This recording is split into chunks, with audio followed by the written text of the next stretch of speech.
রাজনৈতিক প্রতিহিংসায় হত্যা করা হয় ওসমান হাদিকে। DB briefing. পলাতক ফয়সাল সহ 17 জনের বিরুদ্ধে চার্জশিট।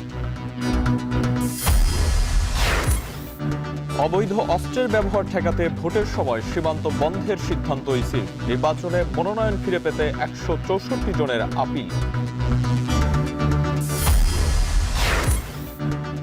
জগন্নাথ বিশ্ববিদ্যালয়ের ছাত্র সংসদে নির্বাচনে ভোট পড়েছে 65%। আচরণ বিধি নিয়ে ছাত্রদল শিবিরের পাল্টাপাল্টি অভিযোগ।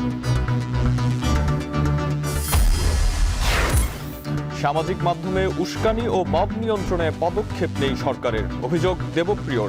যুবদল নেতা হত্যায় উত্তপ্ত চট্টগ্রামের রাউজান।